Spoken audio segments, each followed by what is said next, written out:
কীর্তনা দেব কৃষ্ণস্য মুক্তং সঙ্গং পরম ব্রজে। কলি ঘোর তিমিরে গরসল জগজন, ধর্ম কর্ম রহু দূর অসাধনে চিন্তামণি। বিধি মিলাইল আনি গোড়া বড় দয়ার ঠাকুর। শ্রী শ্রীকৃষ্ণ চৈতন্য মহাপ্রভু পতিত উদ্ধারণ পতিত পাবন, শ্রী শ্রী নদিয়ানন্দ গৌর নিত্যানন্দে অপর মহিমায় অনুকম্পায় রাধা মাধবের অহেতুকী কৃপায় ঋতুরানী শরতের শুভ্র নীলাকাশের বঙ্গবসুন্ধরার কোন তটিনী তীরে শুভ্র কাশফুলের দোলুদ দোলা, শিশির সিক্ত প্রভাতে শিউলির স্নিগ্ধ গন্ধ, ধূপ ধনর ধোয়ায় বঙ্গজননীর কোলে আনন্দময়ীর আগমন। শারদীয় দুর্গোৎসবে আজ মহা অষ্টমী মহাতিথি। এই তিথিকে বরণ করতে প্রতিটি বাঙালি নরনারী তাদের হৃদয় আনন্দময়ীর আগমনের সেই স্নিগ্ধ করুণা ধারা উপলব্ধি করে মিলন উৎসব আনন্দে সকলেই একরকম নিমগ্ন। পেছনে এত কথা কেন ওখানে?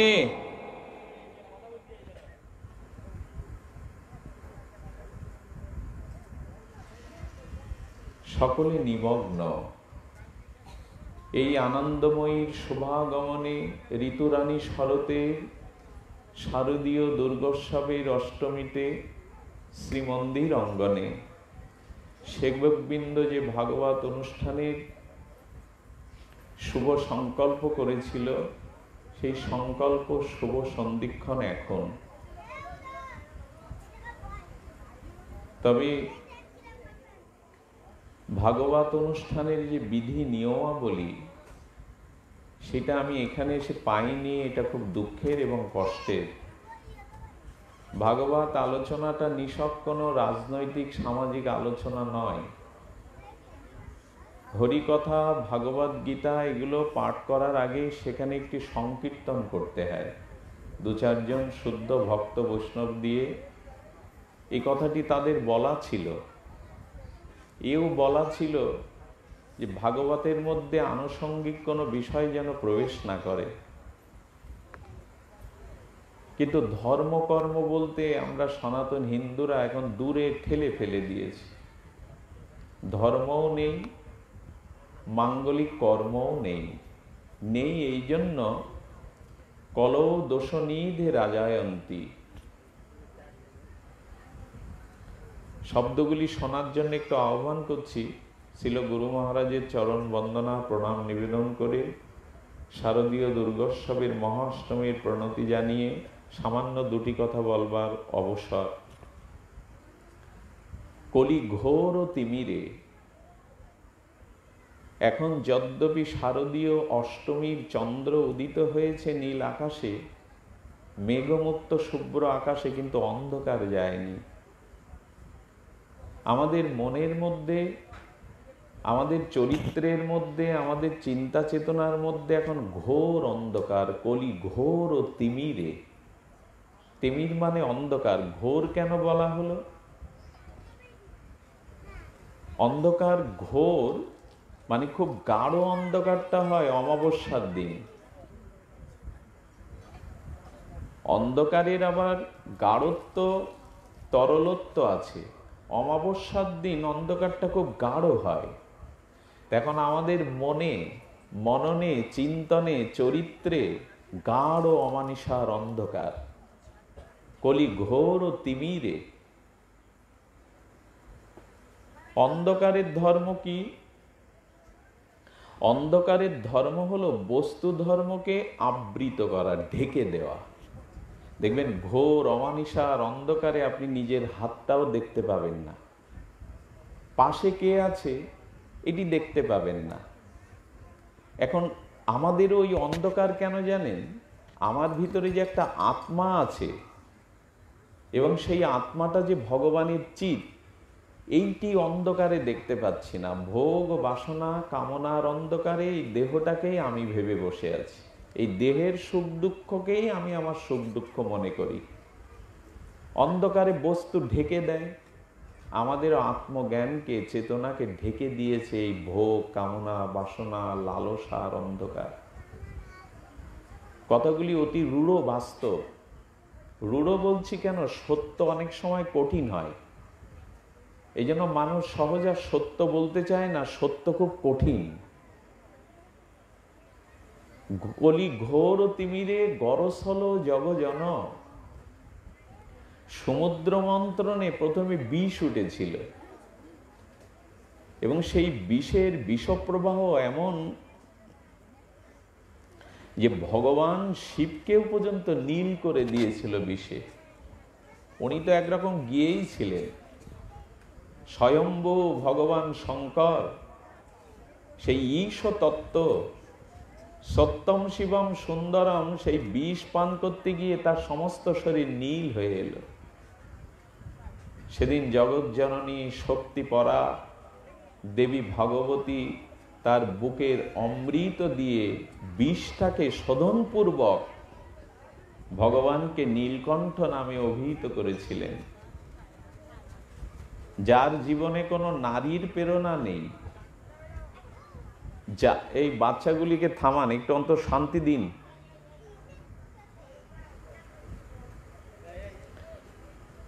যার যে পুরুষের পেছনে মাতৃশক্তি নাই, সে পুরুষ অভিশপ্ত, সে পুরুষ কখনো জীবনে বিজয় লাভ করতে পারবে না। এই কথাটি একটু মন দিতে হবে। যে পুরুষের পিছনে মাতৃশক্তি নাই, নারী শুভ শক্তি নাই, কল্যাণী অভয়প্রদা এই শক্তি যার পিছনে নাই, তার জীবনে মঙ্গল নাই, বিজয় নাই। ভগবান শঙ্করও কিন্তু সেই বিষে জড়ো হয়ে গেছিলেন। মা পার্বতী আপন বক্ষের অমৃত দুগ্ধাদি পানে সেই বিষটাকে শোধন করে ভগবান শঙ্করকে নীলকণ্ঠ রূপে অভিহিত পূজিত করেছিলেন। এই জন্য যে সংসারে যে পুরুষের দ্বারা নারীরা অত্যাচারিত হয়, চোখের জল ফেলে, সেইখানে দেবতাদের অভিশাপ এসে ভিড় করে, সেখানে কোনো কল্যাণ দাঁড়ায় না। এই কথা কি মনে করি আমরা? মাতা পার্বতী শূন্য ভগবান শঙ্কর তিনি সত্যম শিবম সুন্দর হতে পারবেন না। রাধারানী ছাড়া একা কৃষ্ণকে আমরা ভগবান বলতে পারি, বিশ্বমোহন বলতে পারি, কিন্তু রাধা শক্তি ব্যতীত, রাধারানী ব্যতীত ভুবন মোহন বিশ্বমোহন তিনি মদন মোহন হতে পারবেন না। এত শোভা কৃষ্ণের না একা দাঁড়ালে মুরলীধারী। ঠাকুরানী করুণাময়ী রাধা ছাড়া কৃষ্ণের আনন্দ আছে বটে, সুন্দর বটে, কিন্তু মহাসুন্দর নয়। আনন্দ আছে বটে, মহানন্দ হবে না। তিনি ভুবন মোহন হতে পারেন, মদন মোহন হতে গেলে রাধারানীকে লাগবে। লক্ষ্মী দেবী ছাড়া নারায়ণ অসম্পূর্ণ, সীতা দেবী ছাড়া রামচন্দ্রের ভগবানত্ব একরকম বৃথা। সীতা যদি না থাকে, এগুলো যে পুরুষের জীবনে, যাদের জীবনে শক্তির প্রেরণা নেই, বিষ্ণুপ্রিয়া ছাড়া মহাপ্রভু এত দূরে যেতে পারতেন না, জীব কল্যাণ করতে পারতেন না। মা সারদা দেবী না থাকলে রামকৃষ্ণ পরমহংস হতে পারতেন না। এই কথাগুলো খুব ধ্রুব সত্য। এই জন্য আমাদের জীবনে মাতৃশক্তি চাই। হিন্দুরা যত পূজা করে, সনাতনী বৈদিক হিন্দুরা অধিকাংশ মাতৃ পূজা, জগদ্ধাত্রী পূজা, বাসন্তী পূজা, দুর্গা পূজা, কালী পূজা, ষষ্ঠী পূজা থেকে শুরু করে সব প্রায় দেবীর পূজা। দেব পূজা আছে সেটা সীমিত। কেন? কারণ যে সমাজে নারীদের যত পূজা পায়, যে সমাজে নারীরা যত সম্মানের সহিত নিরাপত্তায় থাকে, সেই সমাজের মধ্যে ভগবান অবতার মহাপুরুষ নেমে আসে, সেই সমাজ হয় বলিষ্ঠ। কথাগুলি আমি হয়তো সহজে আপনাদের বলে যাচ্ছি, কথাগুলো খুব গবেষণার, ইতিহাসের। যে সমাজে নারীরা যত পূজিতা হন, যে সমাজে নারীদের যত সম্মান করা হয়, তাদের মর্যাদা দেয়া হয়, সেই সমাজেই অবতার মহাপুরুষ ভগবানের আবির্ভাব ঘটে। এই জন্য এই মাতৃপূজার মানে কি, মাতৃপূজার তাৎপর্য কি? তাৎপর্য হলো, দেবী চণ্ডিকার স্তুতিতে ঋষিরা বলছেন, স্ত্রিয়া সমস্ত সকলা জগতসু। চণ্ডীয়ার আমরা পড়েছি মার্কেন্ড পুরাণে। চণ্ডীতে কি বলছেন? স্ত্রিয়া সমস্তা সকল সমস্ত জগতসু। অর্থাৎ যে দৃষ্টিতে আমি দুর্গাকে এখানে প্রণাম করলাম, আমার যে দৃষ্টিতে আমি মা জগৎ জননী, বিশ্ব প্রসূপিনী, ত্রিনয়নী, তিলক পালিনী, সৃষ্টি স্থিতির প্রলয়িনী, কর্ত্রী, আদ্যাশক্তি সা দুর্গাকে আমি যে দৃষ্টিতে দেখলাম, ওই দৃষ্টিতে যদি প্রত্যেক নারীকে দেখতে পারি, তাহলে দুর্গা পূজা সার্থক, তাহলে মাতৃ আরাধনা সার্থক। তা কি হয়? মায়েরাও সেজে গুজে পূজা মণ্ডপে আসে, আর যেসব অশ্লীল গান বাজনা লাইটিং, তাতে মায়েদের প্রতি দুর্গা দৃষ্টি আমরা ধ্বংস করে ফেলেছি। আমরা অমৃত ছড়াতে গিয়ে বিষ ছড়িয়ে দিয়েছি। অনেকেই দেখবেন ভুল করে, লেখাপড়া জানে না, সে কাশির ওষুধ মনে করে বিষ খেয়ে ফেলে। তা আমরা এই পূজার নাম করে অমৃত বিলাতে গিয়ে বিষ ছড়িয়ে দিয়েছি। এত অশ্লীল গান, এত উগ্র সাজগোজ, এইখানের পরিবেশটা আমরা মাতৃত্বের পরিবেশ রাখিনি। এ বড় বেদনার, এ বড় দুঃখের। হিন্দুরা পূজার নাম করে পিছিয়ে যাচ্ছে। এই জন্য বলছে, কলি ঘোর তিমিরে গরসল জগজন। চারিদিকে বিষ ছড়ানো হচ্ছে অমৃতের নাম করে, পূজার নাম করে। ধর্ম কর্ম রহুদূর। আমাদের গৌড়ীয় বৈষ্ণব বলছেন, ধর্ম যার দ্বারা আমার পতনকে ধরে রাখে। ধর্ম কাকে বলে? হই হুল্লোড়, নাচ গান, লাইট প্যান্ডেল, খাওয়া দাওয়া, বেড়ানো চেড়ানো। যাকে ধারণ করলে আপনার আর পতন হবে না, তাকে বলে ধর্ম। ধর্ম শব্দের সব থেকে সহজ অর্থ এইটাই, যাকে ধরে রাখলে আপনার আর চরিত্রের পতন হবে না, নৈতিক পতন হবে না, অধঃপতিত হতে হবে না, নরকে যেতে হবে না, এরই নাম ধর্ম। তা হয়তো এখন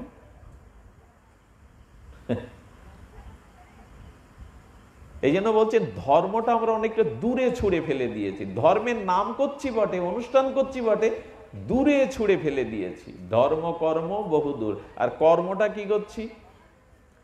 যে কর্মের দ্বারা অপরের মঙ্গল হয়, নিজের মঙ্গল হয়, এটাই প্রকৃত কর্ম।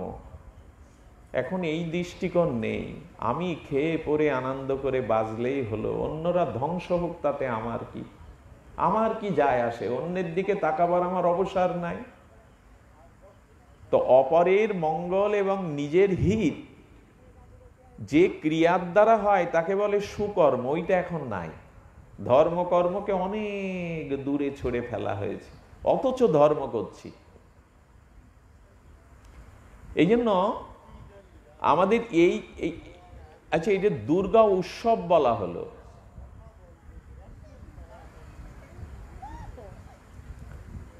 দুর্গা উৎসব বলা হলো, উৎসব কাকে বলে? এটা তো শারদীয় দুর্গা উৎসব, আমরা বেশ ফলো করে লিখি প্রচার পত্রে। তো উৎসব কাকে বলে? উৎসব কথার অর্থ হলো যেখানে বহুজনকে একত্রিত করে আনন্দ দান করা হয়। হ্যাঁ বাবু, আসি আমি। আচ্ছা আচ্ছা, ভালো না। আমরা শুনলাম 20 বছর আগে দেখা ধান দিয়ে অষ্টপ্রহরে। ঠিক আছে বাবা, আশীর্বাদ করবেন বাবা, আশীর্বাদ। কি বলা হলো? বলা হলো যে প্রাঙ্গণে, এটা একটা প্রাঙ্গণ তৈরি করা হয়েছে, সুসজ্জিত করা হয়েছে। নাকে প্রশ্ন করি, যে প্রাঙ্গণে বহুজনকে মিলিত করে আনন্দ দান করা হয়, এইখানে এটা হচ্ছে তো? বলে হবে না কেন বাবা? আত্মীয় স্বজন এসেছে, নতুন পোশাক পরেছি, অষ্টমীর প্রসাদাদি পাচ্ছি, ঘুরছি, বেড়াচ্ছি, কি হলো বাবা? তো এটাই তো আনন্দ। আসলে প্রকৃত আনন্দটার সন্ধান আমরা অনেকেই রাখি না। আনন্দ কাকে বলে এটাও বোধ করি 98% মানুষের মেধায় নাই। আনন্দ তাকেই বলে যার দ্বারা আত্মতৃপ্তি হয়, আত্মসন্তুষ্টি হয়। এমনি খাওয়া দাওয়া, পোশাক আশাক, বেড়ানো চেড়ানোর ভিতরে বাহ্যিক একটা তরঙ্গ আছে, কিন্তু ওটা মানুষকে ক্লান্ত করে দেয়। ওটা মানুষকে আন্তর সুখ দিতে পারে না, অন্তরে সুখ দিতে পারে না। বাহ্যিক একটা হলো বটে। এই যে ঘুরে ফিরে বাড়ি যাবেন রাত্রে, ঘরের ভিতরে ঢুকলেই দেখবেন যাবতী রাজ্যের অশান্তি, দুশ্চিন্তা, ঘরে যে আগুন জ্বলছে সংসারে, ওইগুলো আবার গ্রাস করবে। এটা আনন্দ বলে নাকি? আনন্দ যা চিরস্থায়ীভাবে ভেতরে আত্মার সন্তুষ্টি হয়, এটা ভজন সাধন ছাড়া, ভগবত কৃপা ছাড়া হয় না। এখন এখানে যিনি খুব মন দিয়ে, প্রাণ দিয়ে হরিকথা শুনছেন, তিনি এই আনন্দের উপলব্ধিটা সামান্য করলেও করতে পারেন যদি শ্রদ্ধা থাকে। খুব মনোনিবেশ করে শ্রদ্ধালয়ে যদি ভগবত কথা শোনেন, তাহলে এখনো অন্তরাত্মায় যে পরশটা পাবেন, যে নির্মল সুখানুভূতিটা পাবেন, ওটাই আনন্দ। ওটা এখন কেউ নিতে চায় না। কারণ আনন্দটা, ঠাকুর রামকৃষ্ণ বলছেন, এরা সব চিটে গুড় খাওয়া লোক, এরা এখনো মধুর স্বাদ। যিনি চিটে গুড় খায় তাকে যদি মধু দেয়া হয় টাটকা, এ আর চিটে গুড় চাইবে? এই যে জগতের রং রূপ রসের যে আনন্দ, এই উত্তাল আনন্দগুলো আনন্দ না, এগুলো বরঞ্চ নিরানন্দ ডেকে আনে, যন্ত্রণা ডেকে আনে। আনন্দ হলো আত্মার আনন্দ। আচ্ছা, এই যে তুলসী, বৃন্দাজি, ভক্তি দেবী, একে যদি গ্রীষ্মকালে শুষ্ক হতে দেখেন, তখন এর পাতায়, শাখায় জল দিলে কাজ হবে না মূলে জল দিতে হবে? কোন জায়গায়? বৃক্ষের মূলে জল সিঞ্চন করলেই তো শাখা পোশাকাগুলো পল্লবিত হবে, না শাখা পোশাকায় দিলে কাজ হবে? এখন আনন্দটা কানের, চোখের, এই যে রূপ দেখছি, কানে ভালো ভালো গান শুনছি, জিহ্বায় ভালো ভালো খাদ্য দিচ্ছি, এটা ওই শাখা পোশাকায় জল ঢালার মতো। যেদিন আত্মার আনন্দ পাবেন, ভেতরে যে আত্মাটা আছে, চিৎকন ভগবত শক্তি আছে, ওই আনন্দ পাবেন। তবে ওই আনন্দটা হই হুল্লোড়ের মধ্যে পাওয়া যায় না, নাচ গানের মধ্যে পাওয়া যায় না। পাওয়া যায় শ্রদ্ধালু চিত্তে যদি ভগবানের নাম, ভগবত কথা সাধু সঙ্গে শ্রবণ কীর্তন করা যায়, ওইটাই হলো আত্মার প্রশস্তি। এসব কথা আমাদের মাথায় ঢুকবে না। মানে আমরা যে আনন্দ নিয়ে মাতামাতি করি, এ আনন্দ তার থেকে অনেক বিপরীত, একেবারে বিপরীত। এই জন্য রামকৃষ্ণদেব বললেন, মধু দাও, তাহলে চিটে গুড়ের অনুসন্ধান আর ওরা করবে না। এখন মধু দেওয়া বন্ধ হয়ে গেছে। কয়েকটা দিন ঘুরছি, কালকে প্রায় 4টে অনুষ্ঠান করেছি, না পয়সা কামাইয়ের জন্য না, মানুষের দুয়ারে মা এসেছেন তার আগমনটা একটু পৌঁছে দেওয়ার জন্য। কিন্তু দেখলাম না, কোথাও সুশৃঙ্খল পরিবেশও নাই। দুর্গা উৎসবের নাম করে যেটা হয়, সেটা আদৌ আমাদের সামাজিক মানবিক কল্যাণ আজ খুব বেশি করে প্রকাশিত হয় না। আমি আপনাদের বেশ একটু বিস্তারিত না করে সার সংক্ষেপ দুটি কথা বলি। সেটি হলো, আমি বলছিলাম, ঘোর তিমিরে গরস হলো জগজন, ধর্ম কর্ম রহুদূর। ধর্মের নামে ধর্মকেই নির্বাসনে পাঠিয়েছি, বনবাসে পাঠিয়েছি, আর কর্মের নাম করে বিশৃঙ্খলা, আত্মদ্বন্দ্ব সংঘাত এইগুলি তৈরি করেছি, মানে আত্মস্বার্থে।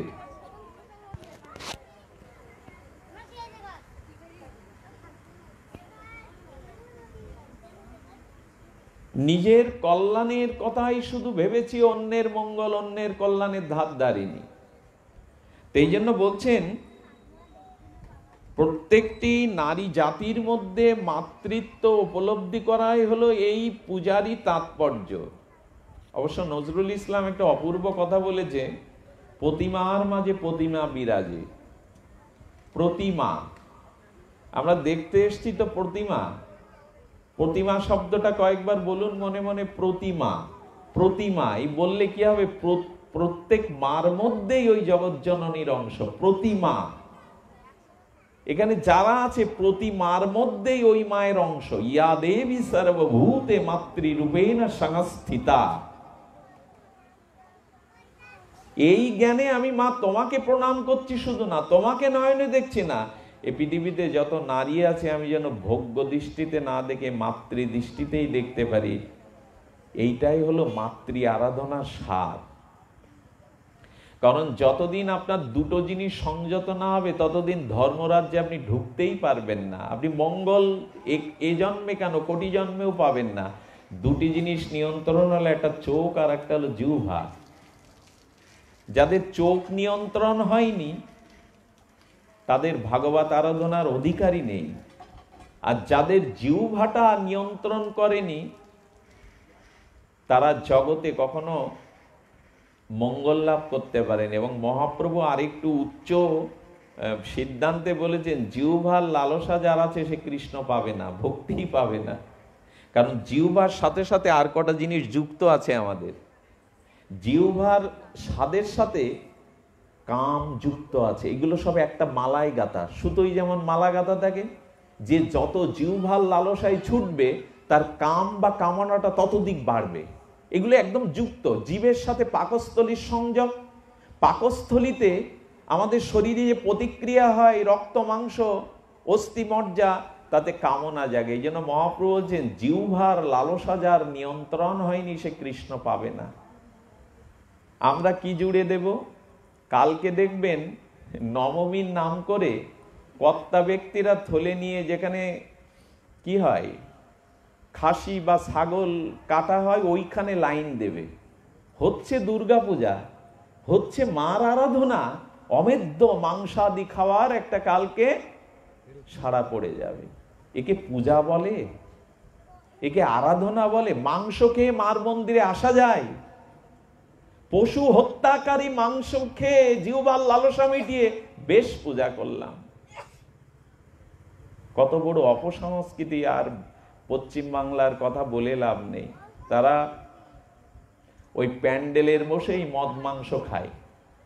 মার সামনে প্যান্ডেলে বসে ওইগুলো চলে তাদের, আলুর দম মদ এগুলো সন্ধ্যায় চলে। হচ্ছে মার পূজা, হচ্ছে আরাধনা, সেখানে এটা চলে। এই বাচ্চাটা কি বলছে, কে সরিয়ে দিন।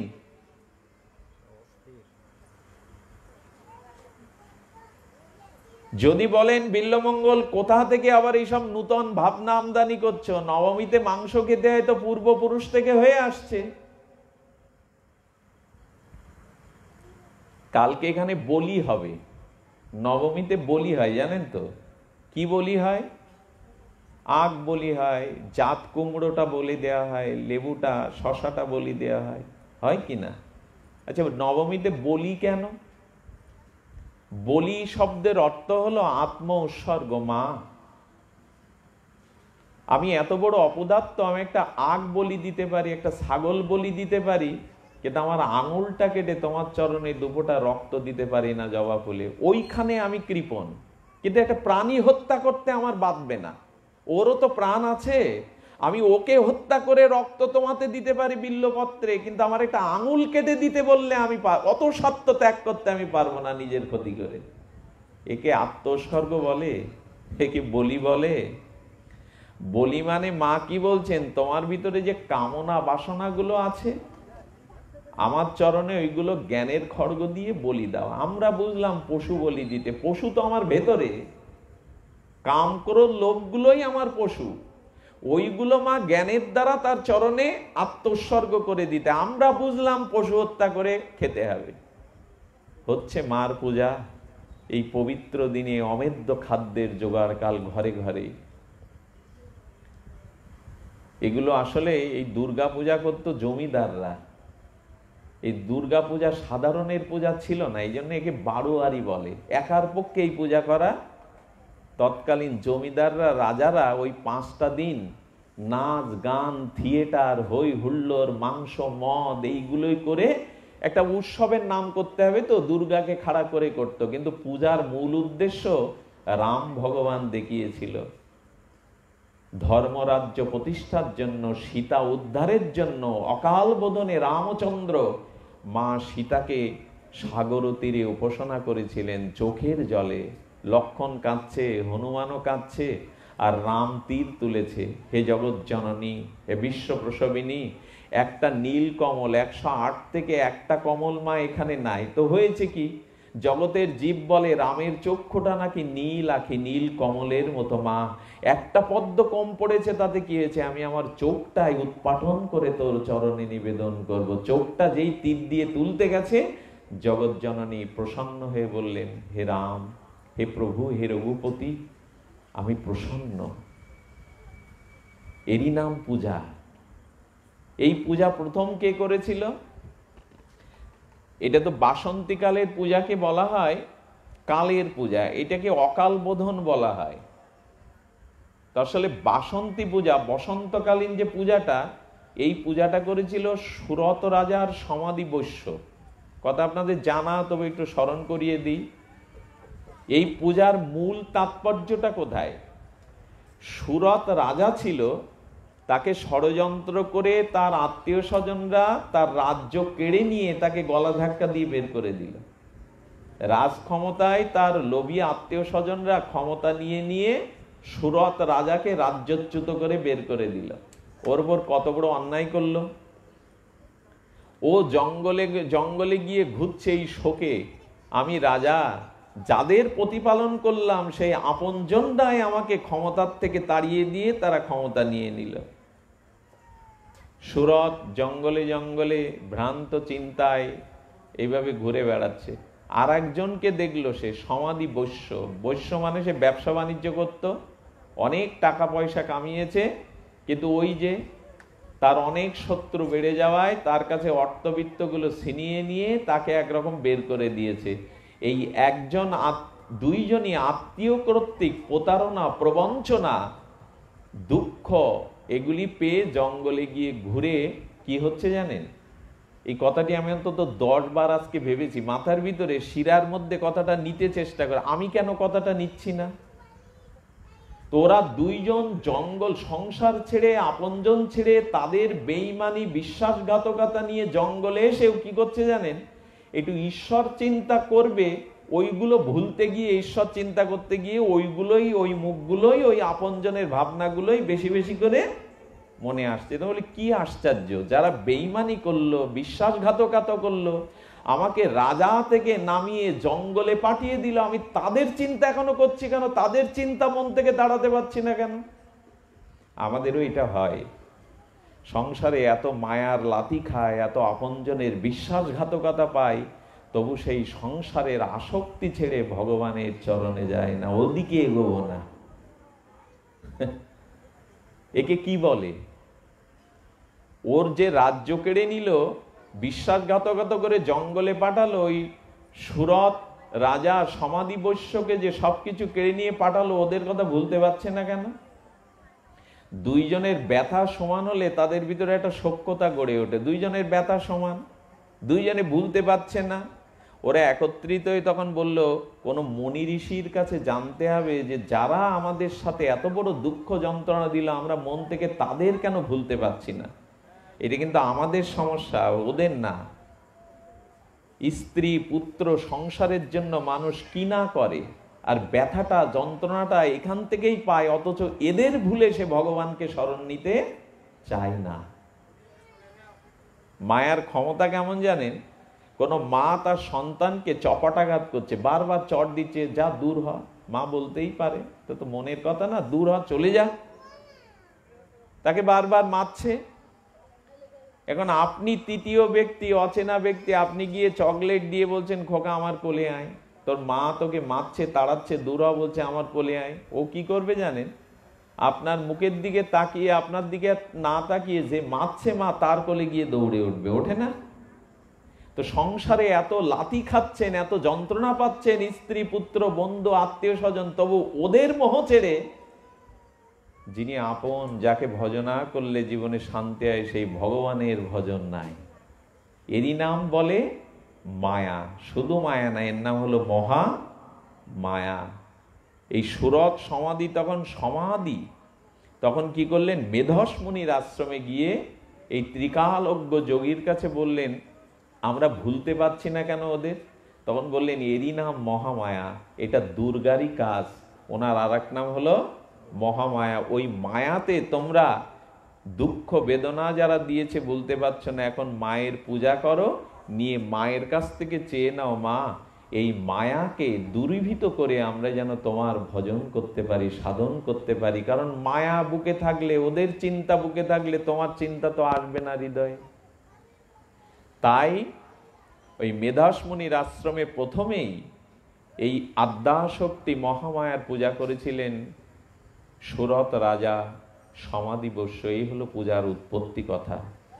আর তখন তারা মার কৃপায় মায়া দূর করলেন, তখন তারা ভজন সাধনে সিদ্ধি লাভ করলেন। তাহলে মার পূজা করে এখন কি চাইবেন মার কাছে? চাওয়া উচিত কি? উচিত হলো, মা তুমি মহামায়া হয়ে আমার সামনে এসো না, আমি মায়াতে জন্ম মৃত্যু জরা ব্যাধিতে পড়ে আছি মা, এই মায়ায়, সংসার মায়ায়, আমার করতে করতে দেহ রূপ যৌবন স্ত্রী পুত্র সংসার, এই মায়াতে বারবার জেলখানায় যেমন একটা কারাবন্দীকে আটকে রাখা হয়, বাইরের আলো বাতাসের সাথে তার পরিচয় নেই, বাইরের জগৎ তার কাছে নেই, তেমনি মহামায়া বলছেন যতদিন আমার কবলে, মহামায়ার কবলে থাকবি, ততদিন ভগবানের রাজ্যে, আনন্দের রাজ্যে যেতে পারবি না। ততদিন পুনঃ পুনঃ জন্ম মৃত্যু জরা ব্যাধি অভিশাপ ভোগ করতে হবে। যারা আমার উপাসনা করে, আমার তপস্যা করে, তাদেরকেই আমি জেল থেকে বেরোতে গেলে যেমন জেলার সইটই করে বের করে দেয়, তেমন এই বিশ্ব ব্রহ্মাণ্ডের জেলার হলেন মা দুর্গা। এই ক্ষমতাটা কৃষ্ণ মাকে দিয়েছেন, স্বয়ং ভগবান কৃষ্ণ বলেন যারা আমার ভজন করবে না, তুমি এই সংসার কারাগারে, মায়ের কারাগে তাদের বন্দী করবে। যারা কৃষ্ণ ভজন করবে, ভগবত ভজন করবে, হে দুর্গা দেবী, এই সৃষ্টি স্থিতি প্রলয়ের এই দুর্গরূপ জগৎ কারাগার থেকে তুমি তাদের মুক্ত করে আমাদের চরণে পাঠাবে। গোবিন্দ বলছেন আমার চরণে পাঠাবে। এইটা চেয়েছি তো মাকে, মা মায়া দূর করো। কি চাইলাম আজকে অঞ্জলি দিয়ে? ধনং দেহি যশং দেহি পুত্রং দেহি যশোজয়ী। বাবা চাই আর চাই, খিদে মেটে না।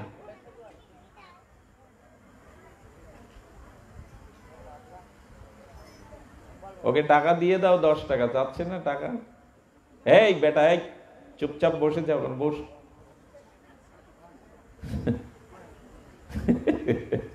দাও ওকে 10 টাকা দাও মা, আমি বলছি দাও।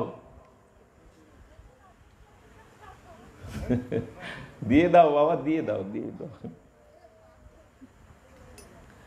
ভাগবত পাঠটা আমরা আসলে যেখানে সেখানে ভাগবত ঝুড়ি নিয়ে বসতে নেই, হতেই পারে, তবে একটু পরিবেশটা ফিরিয়ে আনুন, তাহলে কিছু পেতে পারেন। জল যদি নড়ে না, জল যদি নড়ে, তা হাতের লাঠিটা সরল সোজা, নড়া জলের উপর লাঠি রাখলে কি দেখা যাবে? লাঠিটা সোজা, কিন্তু জল যদি নড়ে ওইখানে কি দেখা যাবে? নিচে ছবিটা, লাঠিটাও বাঁকা। লাঠিটা বাঁকা নাকি? ভাগবত আসরে একজন যদি কথা বলে, একজন যদি উঠে যায়, অন্যমনস্ক হয়, নড়ে যায়। পায়ে কাটা ফুটলো এক জায়গায়, সারা শরীরে জ্বর এলো। ফুটলো এক জায়গায়, সারা শরীরে জ্বর এলো কেন? কাটারটা বিষাক্ত। ওই এক জায়গায় ফুটলে কি হবে? টায়ারটা এক জায়গায় পাঞ্চার হলো, পুরো গাড়িটা ধাক্কা খেতে লাগলো। কিন্তু পূজার বাজারে তো এরকম হবে না। মার কাছে তো সন্তান চাইবে পাপড় খাওয়ার দিন, এটা মা দিয়েছে ওকে। রাধে রাধে, দিয়ে দাও। আমরা একটা জায়গায় চলে গেলাম, ভেসে গেলাম, কি বলছিলাম? রাধে রাধে। বলছিলাম যে মার কাছে আমাদের চাইতে হবে কি, ধনং জনং সুন্দরী স্ত্রী অমুক তমুক না, ওটা মন্ত্রে আছে আছে। চাইতে হবে মা তুমি আমার সামনে মহামায়া রূপে না, তুমি আমার সামনে যোগমায়া রূপে দেখা দাও। কি বললাম শব্দটা মায়েরা? মহামায়ার যোগমায়া। আবার বলি, মহামায়া আর যোগমায়া। তো মহামায়ার কাজ কি? যারা কৃষ্ণকে ভুলে গেছে, ভগবানের ভজন সাধন ভুলে গেছে, মহামায়া তাকে শৃঙ্খলিত করে জন্ম মৃত্যু সংসার কারাগারে বারবার নিক্ষেপ করবে। আর যারা মায়ের কাছে মায়া মুক্তি চায়, কামনা বাসনা মুক্তি চায়, তখন মহামায়াই কি করবে? মহামায়া তখন যোগমায়া রূপী হয়ে বৃন্দাবনে রাধা কৃষ্ণের ভজনের মধ্যে ঠেলে দিয়ে দেবে। এর প্রমাণ কোথায়? রাসের 1 বছর আগে বৃন্দাবনে যে মহারাস, সেই মহারাসের 1 বছর আগে গোপীরা কার পূজা করেছিল? কাত্যায়নী দেবীর পূজা। গোপীরা আবার পূজা করে নাকি? গোপীরা তো একাদশীও করে না। এই শুনে কিন্তু আবার এই একাদশী বাদ দেবেন না, আমরা গোপী না। গোপীর আনুগত্য ব্রহ্মাও চেয়েছিল, গোপীর চরণধুলি ব্রহ্মাও চাইছে। গোপী সাধারণ মেয়ে ছেলে না, নারী না, গোপী অনেক দূরের। তো সেই গোপীরা তারা একাদশী করত না কেন? একাদশী করলে মুখটা শুকনো থাকলে আমার গোবিন্দ সুখ পাবে না। আমার দেহ দিয়ে প্রাণ মন দিয়ে তো আমি গোবিন্দকে আনন্দ দেব, তা আমি উপবাস থাকলে শুষ্ক মুখ দেখলে প্রিয় পরম মনোহর সুন্দর আনন্দ পাবে না। তাই তাদের কাছে একাদশীর থেকে, শুকনো মুখের থেকে গোবিন্দকে আনন্দ দেওয়াই তাদের বড়। আমরা যেন এরকম না ভেবে বসি। তো সেই গোপীরা মা কাত্যায়নীর অর্চন করেছিল। অর্চন করার পরে মা কাত্যায়নী যখন চিন্ময়ী রূপে দর্শন দিলেন, তখন গোপীরা কি চাইলো? টাকা চাইলো, ধনসম্পদ চাইলো, মান মর্যাদা চাইলো, ধনং দেহি যশং দেহি বললো। বললো না মা, তুমি জগতপতি পরমপতি আমাদের প্রাণেশ্বর প্রাণারাম গোবিন্দের রাসে আমাদের মিলিয়ে দাও গোবিন্দের সাথে। এই হলো রহস্য। মার শক্তি আছে যোগমায়া, মা যুক্ত করে দিতে পারেন। যারা কামনা বাসনা চাইছে, ভোগ লালসা চাইছে, মা তাদেরকে এই সংসার রূপ কামনা বাসনার মহামায়ার মধ্যে কবলিত করছে। আর যারা মার কাছে কৃষ্ণ সেবা চাইছে, কৃষ্ণ ভজন চাইছে, প্রেম ভক্তি চাইছে, মা তখন আরেক রূপ ধরে, যোগমায়ার রূপ ধরে। মা তো অনন্ত রূপিণী। এই অনন্ত রূপিণী মা তখন যোগমায়া হয়ে তাকে ঠেলে দিচ্ছেন বৃন্দাবনের পথে, কৃষ্ণ ভজনের পথে। এই জন্য বৈষ্ণবরাও দুর্গা পূজা করে, তবে মহামায়ার পূজা না, কাত্যায়নী যোগমায়ার পূজা। বৈষ্ণবরা দুর্গা পূজা করবে না কেন? তারা এই মাকে কি রূপে পূজা করে, কি রূপে দেখে মাকে? দেখে যোগমায়া। যোগমায়া শব্দটার অর্থের মধ্যে যুক্ত আছে যোগ, মানে এই সংসার মায়া থেকে, জগতের মিথ্যা মায়া থেকে কাটিয়ে যিনি কৃষ্ণ ভজনের সাথে, কৃষ্ণ চরণের সাথে, কৃষ্ণ লীলার সাথে আমাকে যুক্ত করে দেন, যোগ করে দেন, এরই নাম হলো যোগমায়া। আচ্ছা, এই একই জন দুরকম ক্রিয়া করছে কেন? বলছেন ওই তো তুমি অপরাধ করেছো, তো অপরাধ করলে তো কারাগারে যেতে হবে। তো অপরাধটা কি? তুমি কৃষ্ণ ভুলে গেছো, ভগবানের ভজন ভুলে গেছো। আপনারা নাম জপ করেন মালায়? কলিযুগে হরিনাম, এই সংকীর্তন ধর্মই হলো শ্রেষ্ঠ। একাদশী ব্রত, শ্রী হরিনাম, এই যে দামোদর ব্রত, জন্মাষ্টমী, রাধাষ্টমী, গৌর পূর্ণিমা, অদ্বৈত সপ্তমী, নিত্যানন্দ ত্রয়োদশী, এই আচরণগুলো করে বৃন্দাজিকে সেবা দিয়ে নিত্য হরিনাম পরায়ণ হয়ে নিত্য সাধুসঙ্গ, হরিকথা শ্রবণ কীর্তন যে ভক্তি, এই যারা কৃষ্ণ ভজন করে না, তেষাং সতত যুক্তানাং ভজতাম প্রীতিপূর্বকম, ভগবানের সাথে যুক্ত থেকে ভজন করে না, বললেন এই ভজন না করাটা শুধু অপরাধ না, গৌরিত অপরাধ।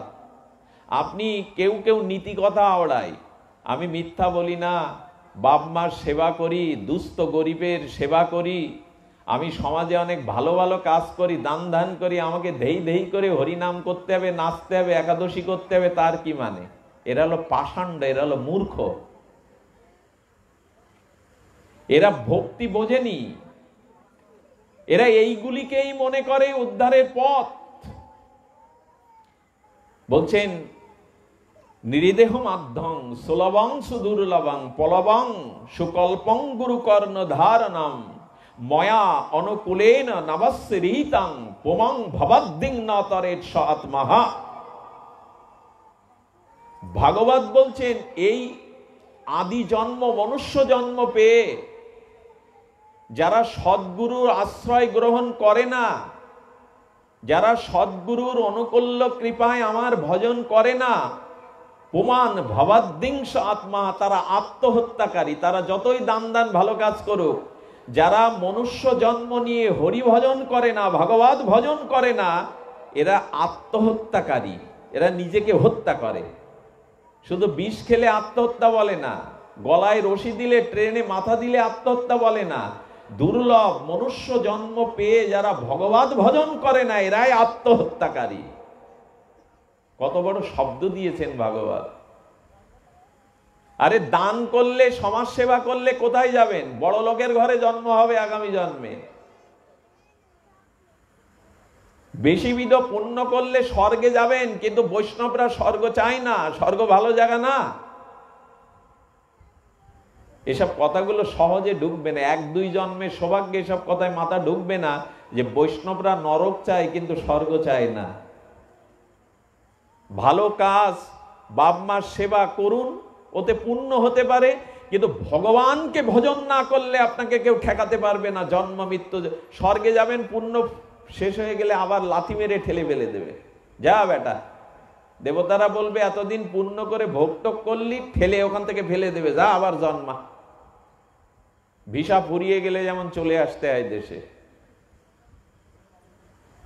এই জন্য একটু ভাবুন, ভগবানের ভজন আপনাকে করতে হবে। যদি না করেন তাহলে এই মহামায়া রইল আপনাকে কারাগারে বন্দী করা।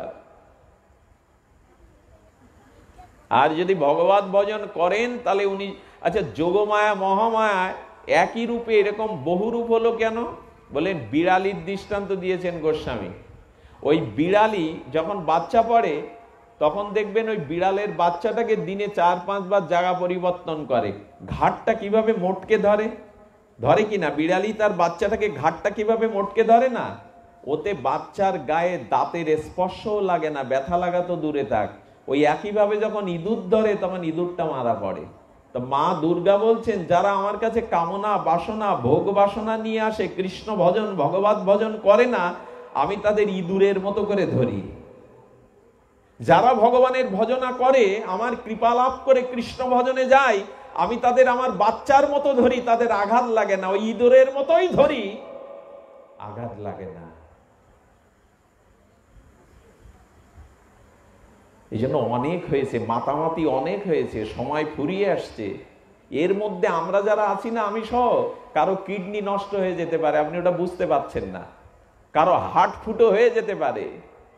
আগামী দিন ডাক্তারে পরীক্ষা করে বললেন আপনার আর আয়ু 2.5 মাস, ক্যান্সারের জাম ধরা পড়েছে। কি করার আছে আপনার? এত মাতামাতি, এত রূপ যৌবন, খাওয়া পরা, ভোগ বিলাস, এত হইল্লোর কি? কালকেই ডাক্তার বলে দিতে পারে আপনার একটা কিডনি ড্যামেজ।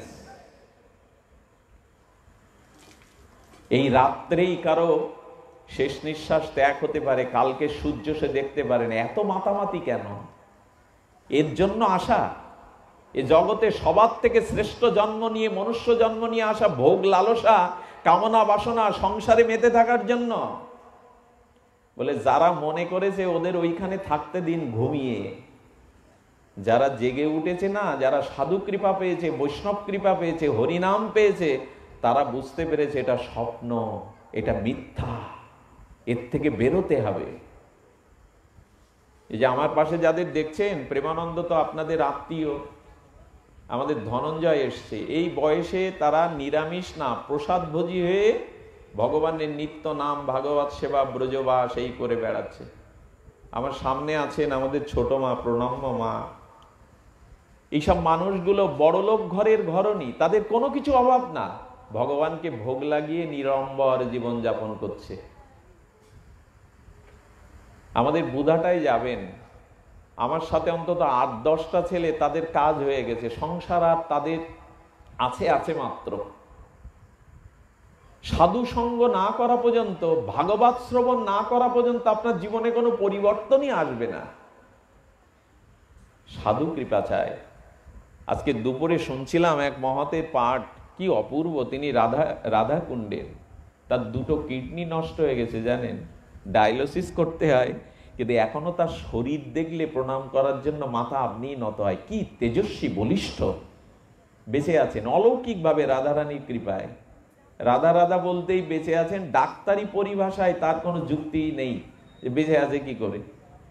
তো তিনি বলছেন, পূর্ব জন্মে দান ধ্যান পুণ্য কর্ম, বহুবিধ পুণ্য কর্ম করলে হৃদয়টা একটু শুদ্ধ হয়, সাত্ত্বিক হয়।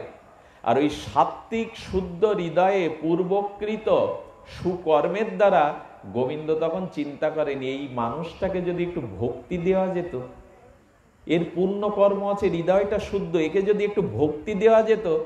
গোবিন্দকে যদি প্রশ্ন করি, ভগবান তুমি তো সর্বশক্তিমান, ওকে দিয়ে দাও ভক্তি। গোবিন্দ বললেন, ওই রকম নিয়ম না, আমি কাউকে ভক্তি দিতে পারি না, অথচ ভক্তি আমার। খুব রহস্য কথা, শুনলে এক পা এগিয়ে যেতে পারবেন। কোন কোন জন্মে যদি আপনার খুব পুণ্য কর্ম সৎকর্ম থাকে, হৃদয়টা যদি একটু সাত্ত্বিক শুদ্ধ হয়, তাহলে ভগবান তখন চিন্তা করেন একে একটু কৃপা করা দরকার, একে একটু করুণা করা দরকার। তো গোবিন্দ করুণা করে দাও, বাধা কোথায়? বলে, ভক্তি আমি দিতে পারি না, ভক্তি দেয় আমার ভক্ত, ওটা আমার কাছে নেই। ফুলের মধ্যে মধু আছে, অথচ আপনি মধু ফুল নিগড়ে বের করতে পারবেন? ওটা মৌমাছির কাছে যেতে হবে। ঠিক ভগবানও বলছেন, আমি যাকে কৃপা করি মনে করি, আমি যাকে ভক্তি দেব মনে করি, আমি দিতে পারি না। এই জন্য আমি একটা কাজ করি, ওই ব্যক্তিটাকে আমি সাধু সঙ্গ হরিকথায় শুনিয়ে দিই, যার দ্বারা সে ভক্তি লাভ করতে পারে। অর্থাৎ যেদিন আপনি সাধু সঙ্গ পেলেন, সাধু মুখে হরিকথা ভাগবত শুনতে পেলেন, জানবেন পূর্বজন্মের কোন সুকৃতিতে গোবিন্দ আজ আপনাকে একটু কৃপার দৃষ্টিতে তাকিয়েছে, তাই আপনি সাধু সঙ্গ হরিকথা শ্রবণের ভাগ্য প্রাপ্ত হয়েছেন। বাবা, গোবিন্দ যাকে কৃপা দৃষ্টি দেয়, তখনই তার জীবনে সাধু সঙ্গ আর ভগবত কথা আসে। এই কথা বোঝানোর ক্ষমতা আমার নাই। কারো জীবনে কোনোদিন ভক্তি হবে না, পরিবর্তন হবে না, যদি সাধু সঙ্গে হরিকথা শ্রবণ কীর্তন না করা হয়।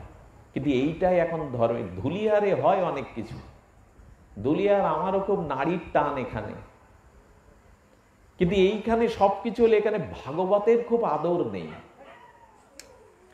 আমি যতটুকু জানি এখানে ভাগবত পাঠের খুব আদর নেই। যদিও আপনারা কষ্ট করে শুনছেন, এখন পরিবেশটা কিছুটা শান্ত, কিন্তু এইখানে নিয়মিত ভাগবতের কিছু হয় না।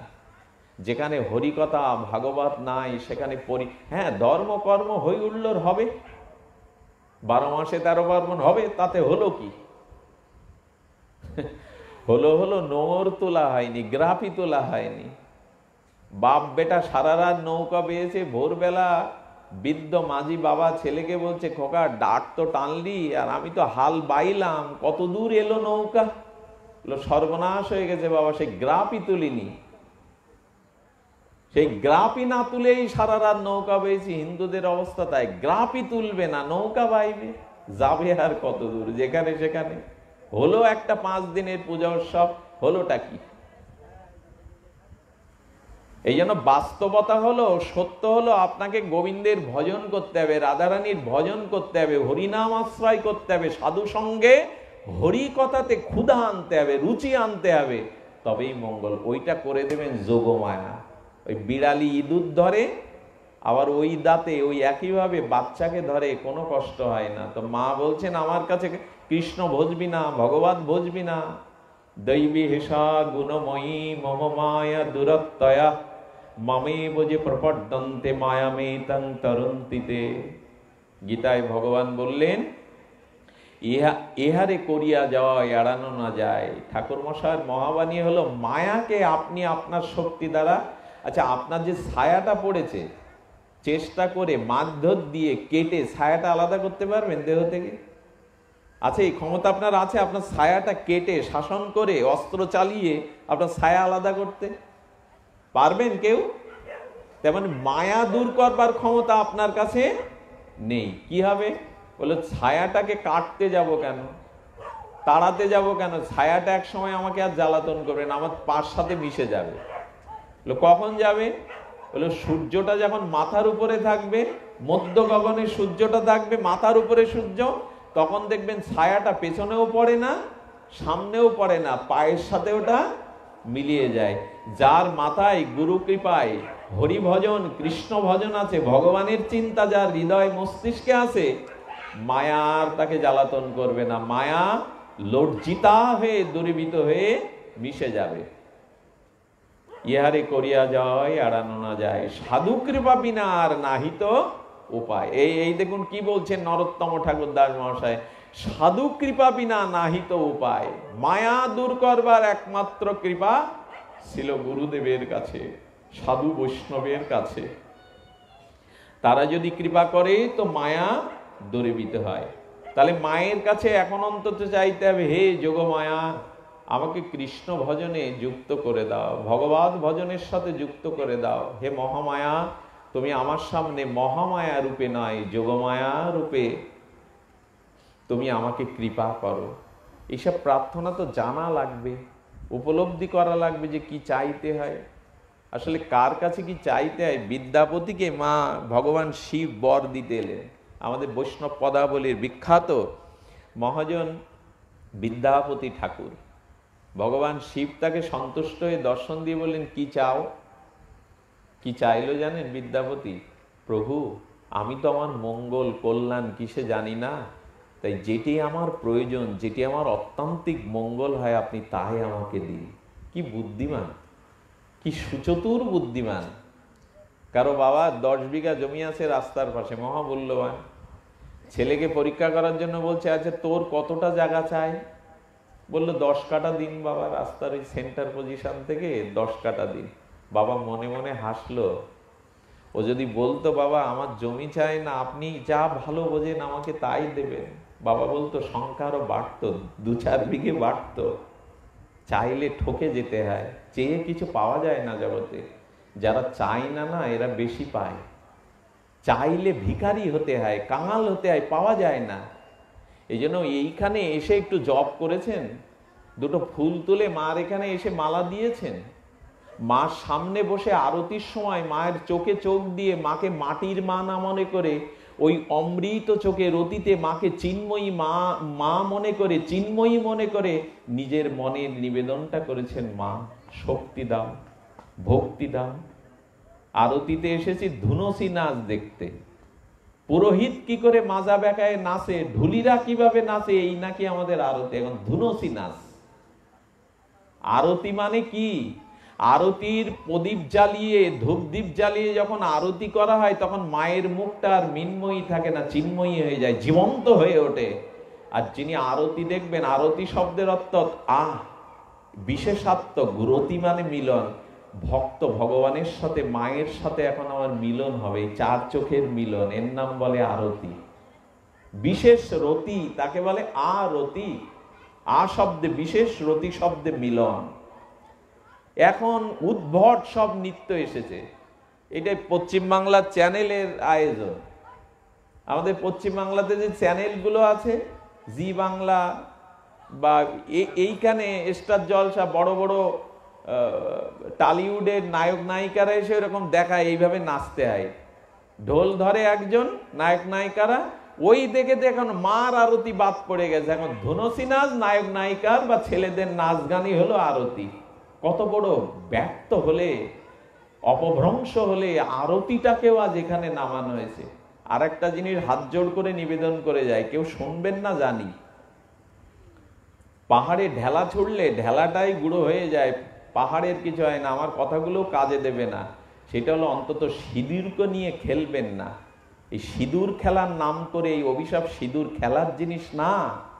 কোনো হিন্দু রমণী যদি সধবা হয়, ওই সিঁদুরটা তার কাছে তপস্যার ফসল। এক বিন্দু মাটিতে পড়ে গেলে ওটার অপব্যবহার হলে স্বামীর আয়ু ক্ষতি হয়। সিঁদুর খেলার জিনিস না, সিঁদুর উপাসনার জিনিস, তপস্যার জিনিস।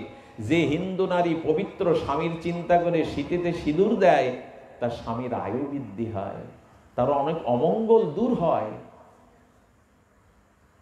কিন্তু আজ সেই সিঁদুর নিয়ে খেলা চলছে। কত বড় অপদার্থ জাতি হলে সিঁদুরকে আজ খেলার সামগ্রী বানানো হয়েছে, নাম দেওয়া হয়েছে সিঁদুর খেলা। চেতনা নেই, শাস্ত্র জ্ঞান নেই, মহাজনের বাণী নেই। ওই দেখে ওই দৃশ্যগুলো। পশ্চিম বাংলা নষ্ট হয়ে গেছে জানেন, ধর্মকর্মের দিক দিয়ে ওরা একেবারে দুর্গন্ধ ছড়াচ্ছে।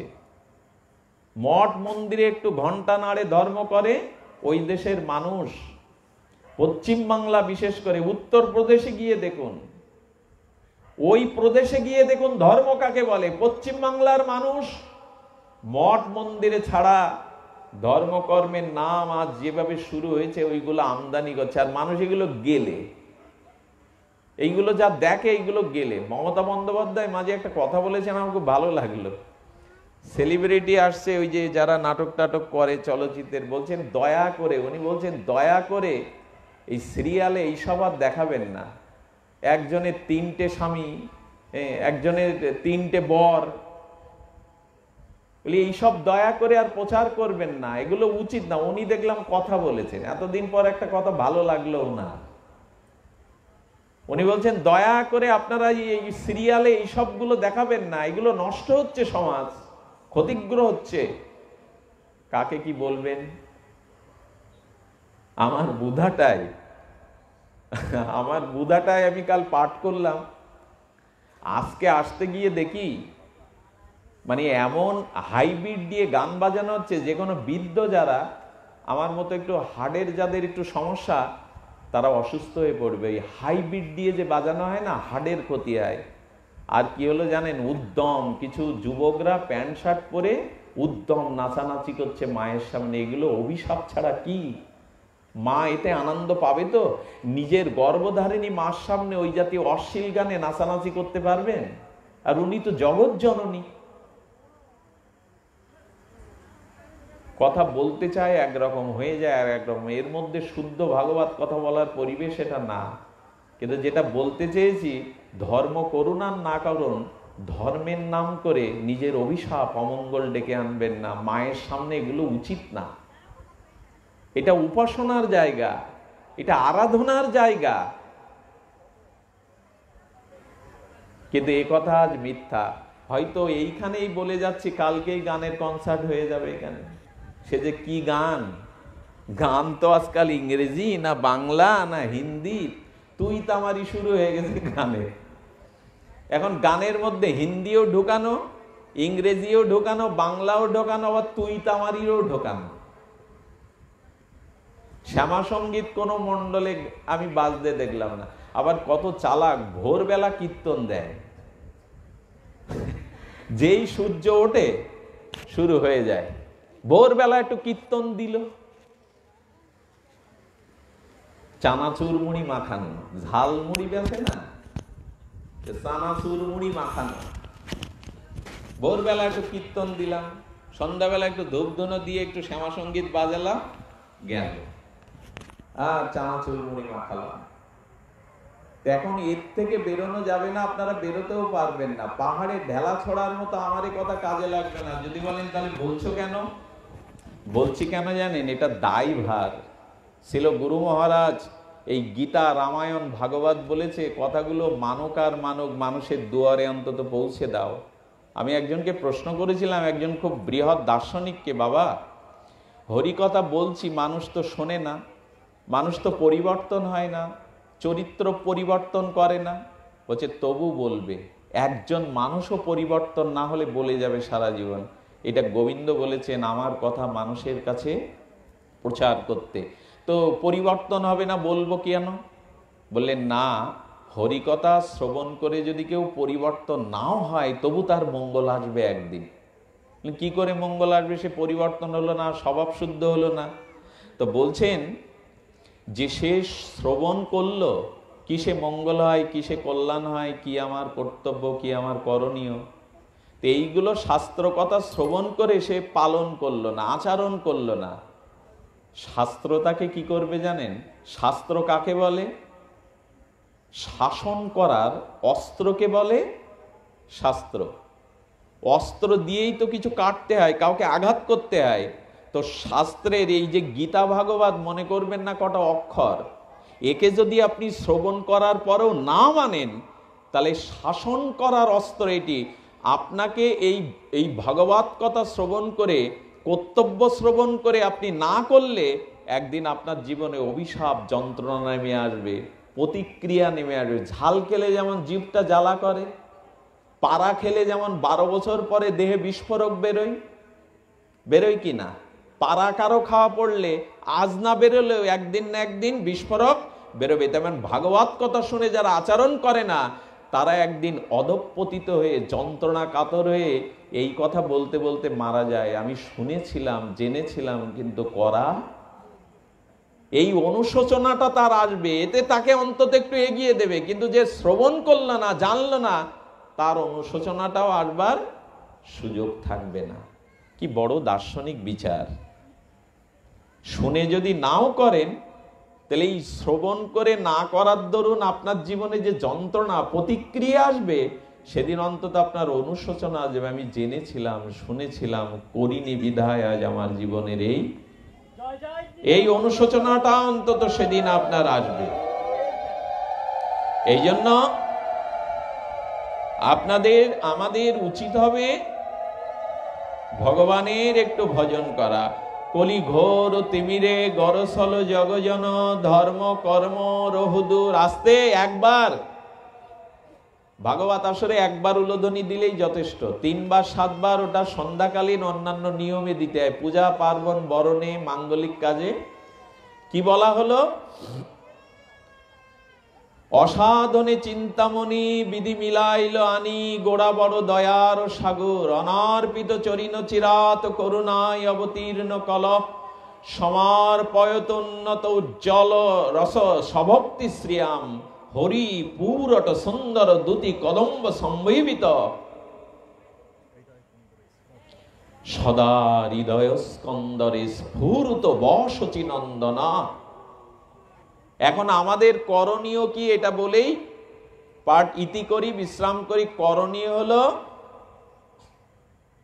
আমাদের মহাপ্রভু শ্রীকৃষ্ণ চৈতন্য করুণার অবতার, তিনি অসাধনে চিন্তামণি, যেটা ব্রহ্মা পায়নি, দেবতা যোগী ঋষি পায়নি, সাধন করেও পায়নি, সেই অসাধনেও যে চিন্তামণি, ব্রজভক্তি, প্রেমভক্তি পাওয়া যায়, ওটা মহাপ্রভু বললেন এবার আর সাধন লাগবে না, পুণ্যকর্ম লাগবে না, আমি অকাতরে কৃপা করে সেই ব্রজভক্তি, গোলকের প্রেমধন, সেই হরিনাম আর হরিকথারূপ শুদ্ধ ভগবত ভক্তি আমি তোমাদের দিতে এলাম।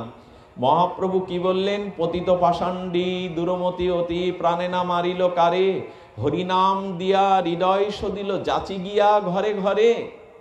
এমনও দয়াল, এমন পতিত পাবন আর আসেনি, আসবে না কোনো অবতারে, কোনো যুগে। তাই চৈতন্য মহাপ্রভু নিতাই চাঁদ, ব্রহ্মারও বাঞ্ছিত দেবতা যোগী ঋষিও যা পায়নি, সেই ব্রজপ্রেম হরিনামের মাধ্যমে, ভক্তির মাধ্যমে মহাপ্রভু দিতে এসেছিলেন। এই যার পূজা করছি না, তিনিও গৌর বন্দনা করেছেন। সীমান্ত দিবে কি আমার গৌরের তপস্যা করেছেন আমার মা। এই যে যোগমায়া, মহামায়া, সীমান্ত দ্বীপে বসে ভগবান গৌর হরিকে ভজনা করেছেন। রাধা কৃষ্ণ মিলিত তনু গৌর। মা পরমা বৈষ্ণবী, মাও ভগবানের এই দিব্য নাম। ভগবান শঙ্কর, শিব, তিনি পঞ্চমুখে এই ভগবান রামচন্দ্রের সেই তারক ব্রহ্ম নাম উচ্চারণ করছেন ভগবান শিব পর্যন্ত। আর দুর্গা দেবী তো তপস্বী, পরমা বৈষ্ণবী, তিনি আরাধনা করছেন ভগবানের। তাই শাস্ত্রে বারবার বলছেন অন্তত এই কলিহত কলিজীবের জন্য তপস্যা, যাগ, যজ্ঞ, পূজা থাকে থাকুক, আচরণ করে করুক, কিন্তু প্রেম ভক্তি লাভ করতে গেলে হরি নামকে আশ্রয় করতে হবে। ভগবানের এই দিব্য কলিযুগের যুগ ধর্ম হরি নাম আর ভগবানকেই গ্রহণ করতে হবে। কি রূপে? কৃষ্ণ বলেছেন, মহাপ্রভু বলেছেন, আমি যখন জগৎ থেকে অপ্রকাট হব তখন দুইভাবে তোমরা আমাকে পাবে। যদি মহাপ্রভুকে চান, রাধা কৃষ্ণকে চান, তাহলে দুইভাবে পাবেন। এই রূপে দুই মোর হবে অবতার, কীর্তন আনন্দ সংকীর্তন আনন্দ রঙ্গ করিব প্রচার। মহাপ্রভু বলছেন, আমি যখন অপ্রকাট হয়ে চলে যাব জগৎ থেকে নিত্যলীলায় নিত্য ধামে, তখন আমি দুইভাবে তোমাদের মাঝে আসব। খুব মার্মিক কথা। চৈতন্য মহাপ্রভু যখন অপ্রকাটে নিত্যলীলায় চলে গেলেন, বললেন আমি আর দুইভাবে তোমাদের কাছে আসব। কিভাবে? এক হরিনামের দ্বারা আর এক বিগ্রহ সেবার দ্বারা। ভগবানের যে বিগ্রহ, গোপাল বিগ্রহ, রাধামাদের বিগ্রহ, ওই বিগ্রহ আর কৃষ্ণ এক, আর হরিনাম আর হরি এক। নাম চিন্তামণি কৃষ্ণ চৈতন্য রস বিগ্রহ, পূর্ণ শুদ্ধ মুক্ত অভিন্ন আত্মানমিন। হরিনাম আর হরি অভিন্ন, এটা চিন্তামণি সাদিশ। এই জন্য দয়া করে একটু ভগবানের নামটা জপ করুন।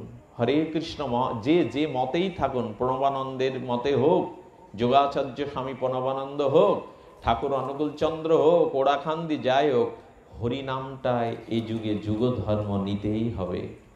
বিশ্বের দিকে তাকিয়ে দেখছেন না? খ্রিস্টানরা আমাদের দেশে এসে যারা আত্মজ নিচ জাতি, তাদের অর্থ জমি জমা লোভ দেখিয়ে খ্রিস্টান করছে। কি অদ্ভুত বিধাতার ইচ্ছা দেখুন।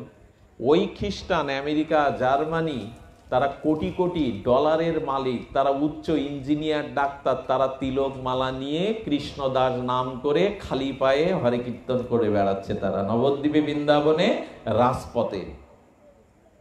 শক্তি কাদের? এই দেশের নিচ শ্রেণীর কিছু মানুষকে লোভ দেখিয়ে খ্রিস্টান করা। তাদের দেশের বড় বড় খ্রিস্টানরা কোটিপতি, কোটি কোটি ডলারের মালিক, মাস্টার, ডাক্তার, ইঞ্জিনিয়ার, যত বড় ডিগ্রি আছে, তারা এখন গেরুয়া পরে চন্দন চর্চিত করে হরিনামের মালা নিয়ে সারা বিশ্ব মাতিয়ে দিচ্ছে হরিনাম ইস্কনের বদৌলতে। যে নাম ওরা নিল, খালি পায়ে সৌদি আরবে কৃষ্ণ নাম প্রচার হচ্ছে, জার্মানিতে, রাশিয়ায় তো কমজিয়াম, তারা অন্য ধর্মে তেমন শ্রদ্ধা করে না, কিন্তু হরিনাম বলি এর মধ্যে এত আনন্দ। লোক মাতাল মদ খেত, মেয়েরা উলঙ্গ বসনা হয়ে নাইট ক্লাবে মদ খেয়ে নাচানাচি করত, তারা এখন লাল পেড়ে সাদা কোলের শাড়ি পরে তিলক দিয়ে হরিনামের মালা নিয়ে নবদ্বীপে মায়াপুরে ভগবানের আরতি করছে। এর থেকে ম্যাজিক আর কি থাকতে পারে? এর থেকে ক্ষমতা আর কি থাকতে পারে হরিনামের? যারা ভোগে লিপ্ত, নাইট ক্লাবে নাচ গান মদ নিয়ে মেতে থাকে, তারা এখন হরিনাম করছে। সারা বিশ্বব্যাপী হরিনাম প্রচার হচ্ছে।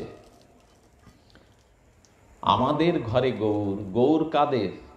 গৌর তো সচিমার। আমাদের ঘরে ভগবান এলো আর ঘুম ভাঙলো ওদের। এটা আমাদের লজ্জা না? আমার ঘরের গৌর, অথচ আমি তাকে চিনলাম না, চিনল সারা বিশ্ব। এই জন্য মহাপ্রভুর দেওয়া হরিনামটা আপনাকে করতে হবে। মরার পরে যেদিন চিতায় নিয়ে যাবে, ওই সময় অন্য মন্ত্র বলবে না, খাটবে না। ওই হরে কৃষ্ণ মহামন্ত্রই আপনার আসা যাওয়ার সাথী। এই নামটা করতে হবে আপনাদের। একটু মালাটা নিতে হবে, লোককে দেখানোর দরকার নাই। ঘুমাবার আগে ঘরে বসে 4 মালা 25 মিনিট লাগবে প্রথমে, তারপর 15 মিনিটে নেমে আসবে। 4 মালা করে শুরু করুন।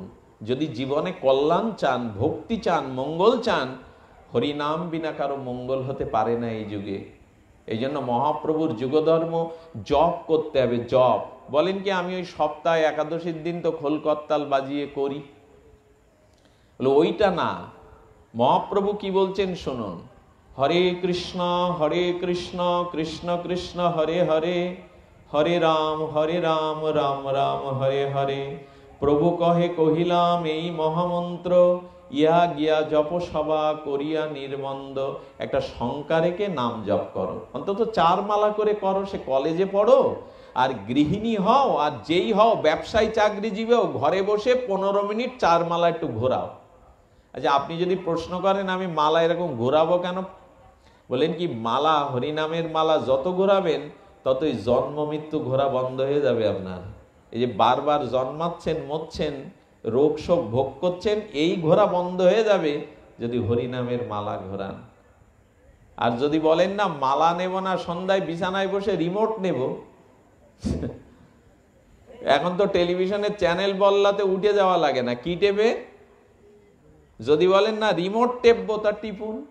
কে বাধা দিয়েছে আপনার? রিমোট টিপলে কিন্তু এই পাক খাওয়া বন্ধ হবে না, জন্ম মৃত্যু এগুলো অভিশাপ বন্ধ হবে না। অন্তত হরিনামের মালাটা ঘোরান। কেউ শুনবে না, সব ঘুমিয়ে আছে। তো ডাক্তার অপারেশন করার আগে অবাস করে, আর যার অবাস করে কাটে সে কাটা ছেঁড়া শিলায় রক্তারক্তিও বুঝতে পারে না। এখন আমি যা বলছি আমরা সব অবাস। এইখানে কাটা ছেঁড়া করলেও কাজ হবে না, কারণ কাল থেকে কেউ আমার কথা শুনে নাম এত করে বুঝাচ্ছি, এত করে বলছি যে এটাই সার। কোন শাস্ত্র বলেনি যে কলিযুগে হরিনাম ছাড়া কোনো গতি?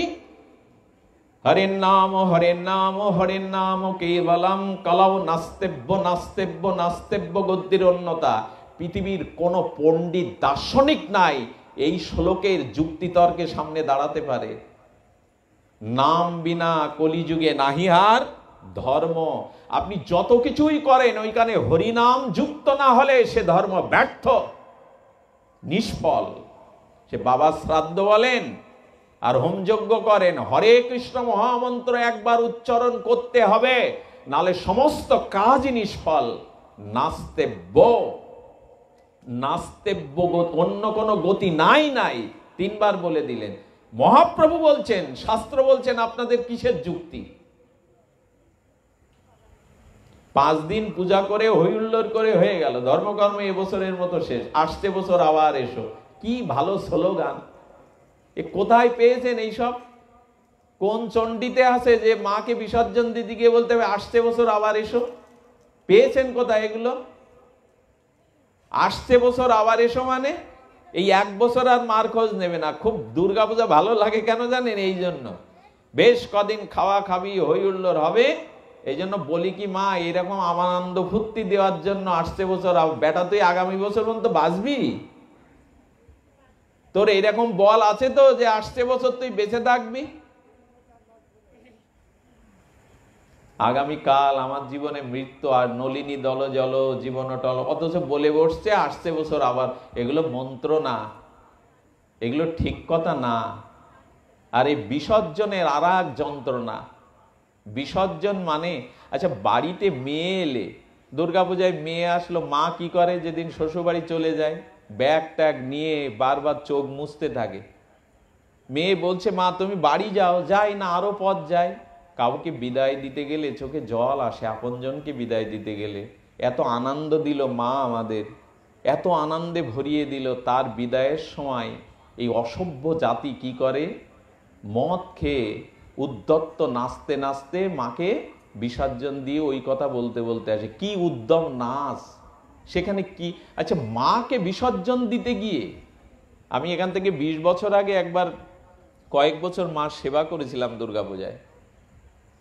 তো যেদিন দর্পণ বিসর্জন হয় সকালে, সেদিন আমাকে আর থামানো যায় না। মা চলে যাচ্ছে এই কথাটা 4টে দিন ধরে তার পাশে ছিলাম, তো বাড়িতেও যায়নি। তো এমন বেদনা ভেতরে, এমন, এটা দুর্বলতাও হতে পারে, আমি ওইখানেই মূর্ছিত হয়ে পড়ে যাওয়ার মতো। মাকে যখন নদীতে বিসর্জনে নিয়ে যায় তখন আমি কাঠামের মধ্যে পুরে প্রায় মরমর অবস্থায়, মাঝি কৃপা করে আমাকে টেনে, আমি ভেসে চলে গেছিলাম নদীর মাঝখানে। উপলব্ধি হয়েছিল মাকে বিদায় দেওয়া কত কষ্টে। সেই বিদায়টাকে আজ উদ্যত্ত নেশাগ্রস্ত হয়ে কিছু ছেলে যুবকরা নাচতে থাকে, হই হুল্লোড় করে সেখানে নাচতে থাকে। এটা বিদায় বলে? এটা বিসর্জন বলে? বিসর্জনের অর্থ হলো এই চোখের সামনে মা ছিল, এখন চোখের মধ্যে আসবে মা। ঠাকুর দালানে মা ছিল, এখন আমার হৃদয়ে আসবে। এই বিশেষ রূপে অর্জনের নাম বিসর্জন। একটা কৌতুক মনে পড়ে, বিজয়ার দিন একটা ছেলে মাকে ওভাবে চুবিয়ে ওই সব বলে মাকে একবার চুবিয়ে দিয়েছে। ঘটনা করে পরের দিন সে নৌকায় করে যেতে গিয়ে নদীর মাঝখানে নৌকা ডুবিতে পড়ে গিয়ে ডুবে যাচ্ছে। তো এই 3-4 দিন মা দুর্গা দুর্গা করেছে, তো বলে মা বাঁচাও, মা দুর্গা বাঁচাও। মা দুর্গা তখন তীরে দাঁড়িয়ে বলছেন, কেউ ডুবে যেতে থাকলে কেউ যদি দাঁড়িয়ে দাঁড়িয়ে আমি এখন নাচি হাসি, তোর কেমন লাগবে? কথাটি একটু ভেবে দেখুন তো। মা বলছেন কালকে যে আমাকে বিসর্জন দিতে গিয়ে হাসলি, নাচলি, আমাকে চুবিয়ে দিয়ে বেশ আনন্দ ভর্তি করলি, এখন কেউ যদি সামনে ডুবে যেতে থাকে আর পাশে দাঁড়িয়ে সে যদি তার উদ্ধার না করে, ব্যতীত না হয়ে হাসে নাচে, তার কেমন হবে? কালকে আমার ওইরকম হচ্ছিল, এখন তুই বোঝ ডুবে যাওয়ার কি যন্ত্রটা। একথা মা যদি কোনো ঘটনা আপনাকে বলে না, মা তা বলবে না। করুণাময়ী কৃপাময়ী মা আপনাকে হয়তো উদ্ধার করবে, ডাকলে ত্রাণ করবে।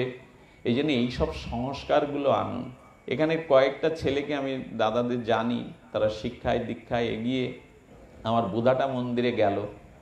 সেই মার পূজা আরতি করে তারা যখন বলল, আমি ফেরাতে পারলাম না। সব জায়গায় পাঠ করতে এখন মন চায় না, কারণ আমি ভাগবত পাঠ কোনো দক্ষিণা নিয়ে করি না, বাণিজ্যিক ভিত্তিতে করি না, এ আমার পেশা নয়। ঈশ্বর দুমুঠো খাওয়ার সংস্থান আমাকে দিয়েছেন, আমি ভাগবত পাঠে কোনো দক্ষিণা নিয়ে পাঠ করি না। শুধু গুরু মহারাজের কৃপা এবং আমার নিজের প্রয়াত পিতার আদেশ মানুষের দুয়ারে ভাগবত পাঠ করা। হ্যাঁ, মানুষ অর্থ যশ খ্যাতি দেবে না কেন? দিতে পারে, সেগুলো পিছনে ছুটে বেড়াতে পারে। কিন্তু এই কথাগুলি এই কারণে বলছি, আমার নিজের উপলব্ধি হলো এই, আমার নিজের মর্মান্তিক উপলব্ধি হলো এই, বদলান, একটু চেঞ্জ হন, একটু পরিবর্তন হন। একই ওষুধ খেয়ে যাচ্ছেন, রোগ সারছে না, ওটা রোগের ঠিক ওষুধ না, ওটা আরো ক্ষতিগ্রস্ত হচ্ছেন। এইসব পূজা পার্বণ করে যদি কোনো চেতনা জ্ঞান, তা আসবে কি করে? ওই যে বলছিলাম, উৎসব কাকে বলে? যেখানে বহুজনকে একত্রিত করে আনন্দ দান করা হয়। আনন্দ কিসে হয়? হরিকথায় হয়, সাধু সঙ্গে হয়, হরি নামে হয়। এইগুলো এখন প্যান্ডেলে হয়? হয় না। আচ্ছা, এখন আপনাদের কাছে আমি একটা প্রশ্ন করি, এখন আপনার মনের মধ্যে যতটুকু শান্তি বিরাজ করছে, অন্য কিছু এখানে নাচ গান হই হুল্লোড় অন্য কিছু করলে এটা হয় কি? এখন যেটুকু এখানে পরিবেশ তৈরি হয়েছে, এখন এখানে কান পাতুন, মানে এই কান না, মনের কান পাতুন এই পরিবেশের মধ্যে। এখানে আমরা এখন যারা আছি, এখন কেউ মনে অসৎ চিন্তা করবার ক্ষমতা হারিয়ে ফেলেছেন। এখন কেউ এখানে বসে অসৎ চিন্তাটা আপনার মনে আর এখন আসছে না। তার কারণ কি?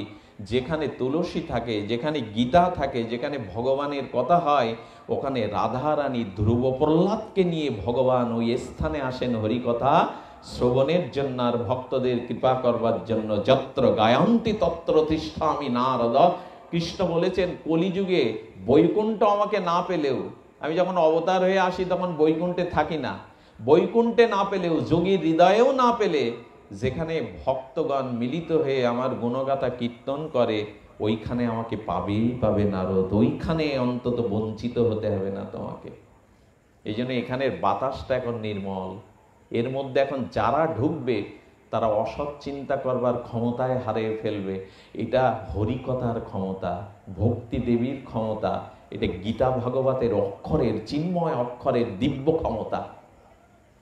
একবার করে দেখুন, তাহলে আনন্দ বুঝবেন। এই কথা বলে আমার পাশে আসে আমারই স্নেহধন্য প্রেমানন্দ। সমাপ্তি তো একটু করতে হয়, হরিকথা হলো, এখন সমাপ্তির দিন, বিজয়া এগিয়ে আসছে। বিজয়ার দিন এই গ্রামে যারা এই বছরে বিধবা হয়েছেন, স্বামী হারা হয়েছেন, একটু তাদের বাড়ি মিষ্টি নিয়ে যাবেন।